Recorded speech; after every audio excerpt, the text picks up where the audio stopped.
one of our sisters from Altero asked me what we do with grief. What do I do with grief?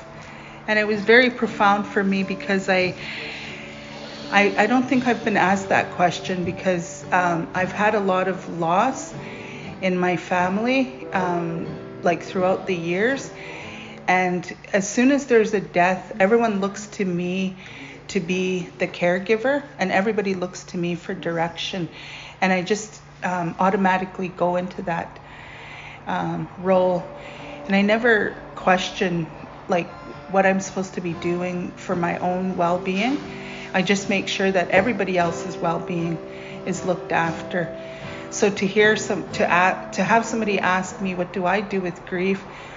And then recently I saw a healer who told me that I have this business that I have with my lungs, and the shortness of breath and having to use a puffer or puffers is linked to unresolved grief, and that I'm holding it here and that I need to release it. So I wanted to find a way that I could look after myself, because essentially everything that I've been caring for, everybody that I've been caring for, all of their energy is kind of on me, and I'm lifting everybody up. But at the same time, I know that I am being held up by my own ancestors and my own people, and that's where my strength draws from. And I don't feel weak. But I do know that I have to take good care of myself. And being here and not thinking about work, being here in BC and among beautiful people has been my medicine. And every single person that I've met, is carrying medicine that has been really healing for me. Again. Now, I think it's a conversation about what grief is and the importance of being around people to be able to hold it. And if you're around people who can't hold it, that limits your ability to hold it too. Because if you feel that you can, kind of you're holding something, and then if you feel that the collective can't hold it, then you can't hold of of other people as well, and then everybody stays with their own grief, holding it alone. Yeah, and I see that in my community. I see people with unresolved grief, and there's this life expectancy that is really low, and it's being fed by, it's being like, that's what's feeding the people. It kills you. They are dying at a young age, and I'm determined not to be that person. I'm determined to use the ways of the Blackfoot people, to continue to use the ways of the Blackfoot people to heal in such a way that I'm going to live for a very long time, until my spirit is ready to go. And I don't feel that right now. I don't feel like my spirit is ready to go, because I'm not finished doing the work that I'm called to do, and to be nurtured as well, because it's a reciprocity, right? I'm big on reciprocity. You give and you take. You don't just take. Thank you for modeling that, Sandra. It's one of the ways that I connect with the students is that at that age I would be so immersed in this grief that I wouldn't have wanted to be here. I would have wanted to die. And I would have chosen and asked for that as a relief. And hearing you is very activating for me, that you can choose to stay. My process in this embodiment has been about learning to stay, learning to want to stay, and not thinking that this is Yeah. This is absurd. Yeah. Absurdly violent. Yeah. Violent and brutal and cruel. I wish that, I could nurture my childhood self, like myself as a 14, 15, 16-year-old, when I didn't have support and I didn't have somebody like me to lean upon and say, it's going to be okay, you're going to make it. And I do embrace that childhood self, and I say, you are, we have, look at how far we've come, and we didn't die in those moments that we could have with all the hardship, and I'm not crying for myself right now because I have strength and I have power from the Blackfoot people, and the tears are being shed for that young person, and that young person that is going through that pain and that hardship right now, that doesn't have somebody to say it's going to be okay. Look, now you made me cry. Everybody's bawling. Yeah, so if there is a young person that is listening to this conversation right now, it is going to be okay. You are being held up by your own people, your own ancestors. And by the land. Yeah, by the land. By the planet, by the land. And you're going to be okay. And yeah, love yourself. Take good care of yourself. And you're learning so much together right now. Learning and unlearning, and it's challenging, but learning to process grief is also a learning, and generally a learning that needs to come from other generations. And I'm really sorry that my generation, and even the generation, definitely the generations before, and even the generation right after, haven't focused on that, and there has been a loss, and we've carried then the weight of unprocessed trauma and grief for generations now. Yeah. Right? And we're passing it along, and that's not okay. Yeah. That's definitely not okay. Yeah. In the communities, I don't think we aren't taught how to grieve properly and how to let go of, loss. And we carry it because we want to be strong for our families, and we're not taught how to release it. We're not taught what to do after. Like, we have like services for the deceased and for things that we've lost, but we're not taught how to process it and leave it. Yeah, there's already a gap there too, right? So if that gap is so big, that wound is so big, and this long that we have been deprived of it, what's our responsibility at our generation? What can we do now, right? Even though we can't go really back to the deep past to bring it back, but then what do we do now?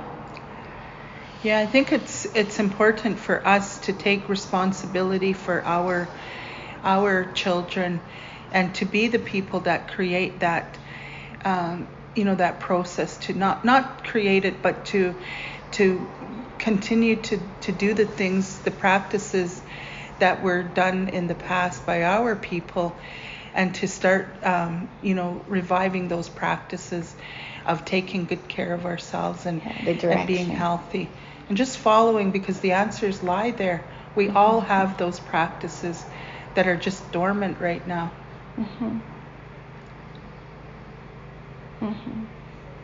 It's a different kind of care than transactional care. It's a deeper version. Maybe it's good to talk a little bit about why it's not transactional. I care of you so that you can care of me. It's a deep care first of your relationship with the earth, the umbilical cord you have, that needs to be nurtured, and that takes a long time actually to grow that. Then it's your relationship with the wider land that is your body, and into the land itself. Then, like, the last one is the last one with human beings.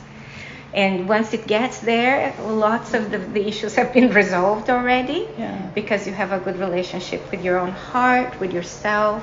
You know that you're growing all the time. You're not trying to fix you in the meaning. But you know what? The difficult thing is that we're missing generations of elders, right? So an elder would be able to look at you and say, I know where you're trapped in, and I know exactly what you need, and I know that you don't know what you need. Yeah. So that's one thing. And then they would be able to communicate it in a way that is loving, that is generous, and that lands without your ego going ballistic in defense, right? So if we don't have role models of that, it's very difficult to grow into that if you haven't seen somebody doing that to you. It is. And that the word ego really stands out for me, because I think in this day and age, even our elders sometimes have that ego.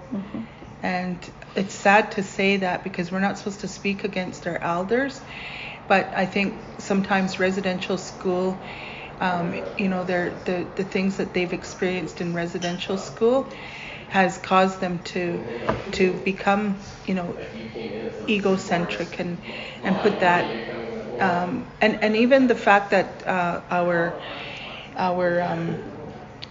in our world now, technology is so prevalent, and that's just so it's everywhere, and so technology causes us to forget to take those checks with nature. For me, it's so important for me to do a check-in with nature every day. I can't stay in a stagnant building, all day long from 8 to 5 daily. I'm going to kill myself in the process. I actually need to step outside and breathe fresh air and be by the water and acknowledge the land. And I think those are the things that cause us to come to a place where we don't come from ego. We come from where it's real, because the land nurtures us, and that the land gives us it gives us the nourishment that we need to become better people. So it's about the source of vitality, right? And if you look for this vitality in the right place, it's a vitality that comes from the land. Yeah. But if the vitality comes from other people or from ideas that people have about their own agency or purity or innocence or whatever, it's not a healthy or sustainable way of finding vitality, identity, or belonging. You're right. And this is what's causing people to die at a young age. So we need to reclaim the ways of our people, and not from books. Not from books. I think if you don't know, I know today it's so taboo to even say I don't know. We're so wired to say, we can't even utter the words, especially in academia, where if you say you don't know, look at how you're going to be looked at. It's not very, you don't want to not know in academia, but I'm comfortable saying that I don't know. And if we don't know, we can go, we could go to nature, we could go to, and just be on the land. And like I said, it'll nourish us. And I think that's the key to us living longer, going back to the ways of our people. And I was sharing with one of our friends here this week is that in our community, the doctors, the medical people in our community they're the ones that are the richest people in our community, because they're keeping us sick. And they're giving us prescription pills. And I refuse to use a puffer, because I want to heal the way that our people healed in the past. And those connections are helping me to heal. There was a point where I couldn't even really breathe very well. And I couldn't walk very far, or else I would. And this was, I got this because of being the healer that I spoke to said that it's connected to the grief, but I'm determined to heal, and I am healing from it. But when I do see some, like I've seen elders in my community that have these big blister packs full of medication, like anywhere from 10 to 15 pills in one that they have to take daily, and they don't even know what they are, and they have these huge medical terms attached to each day, like this is what you're taking, but it's in a medical term, and they don't know what it is, but they trust the doctor, and then they don't even they don't have a long life expectancy. And these guys are building huge houses on Blackfoot territory, these doctors, and they're the ones that are the richest in our community. Meanwhile, our people are dying from medicine that's supposed to be medicine, but we do have medicine, and it comes through the sweetgrass and the the bearberry and the chokecherry and the sage and all of the different medicines that our people used historically, and we could still go to that. They still grow in our territory. We could be going back to those things and using those as our medicines.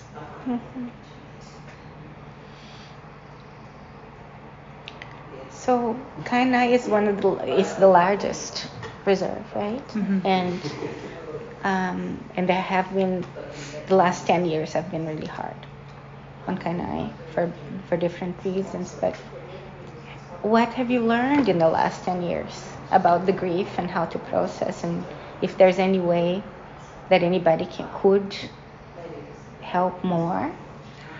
Yeah. So I've been really lucky. I have a relative who has taken me as her apprentice. She's taken me, and she will just tell me if I'm doing something wrong, and she's very direct. She has guided me in a way that I've been able to heal. Healing has come quite, like I've done a lot of healing in the last bit. I think if it wasn't for her and her guidance, I would have really been lost in the world, especially in the academic world, because the expectation in academia is such that it will kill you. It will kill you if you don't have an outlet. And so I've been in. I go back to. I moved to my reserve of Ghana from Calgary, and I've been there for 8 years. So every year I have. I'm lucky to be able to go to our camp, our ceremonial camp, and learn from the people that are elders, and these are not the egocentric elders that I've talked about earlier. These are elders that really embrace the ways of the Blackfoot people, and she's one of them, and she's really taught me how to be a proper Blackfoot, and she will just tell me if I'm not doing something proper. So I've really been able to do those things, and I can't speak about the ways of the Blackfoot people in this type of forum, because in our Blackfoot way, the way that things are done is you as an individual are going to invest yourself into the ceremony, and when you're in the ceremony, you're taught the proper way to do things, and we don't share those things because the newcomers, the Napiquakes, have stolen a lot of things from the Blackfoot and other Indigenous people, and we protect those things. We will never talk about those things. We're taught not to ever share.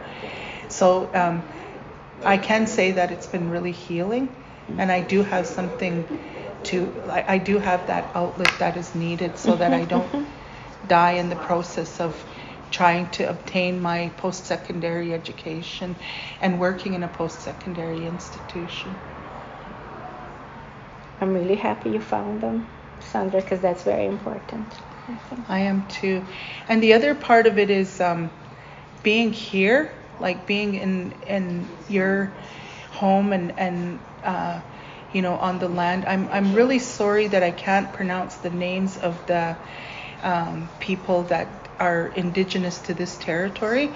I acknowledge the people that are from this land, and I honor the spirit of the ancestors that are from this land as well. And I always will. I will never put myself as a Blackfoot person and say that I have the right to do anything in this territory. But it's really nourished me. Being able to acknowledge that, being able to acknowledge the people that are from this territory has been my power since I've been here. And I feel very supported by the people and the ancestors and my own ancestors. And that's been really powerful for me.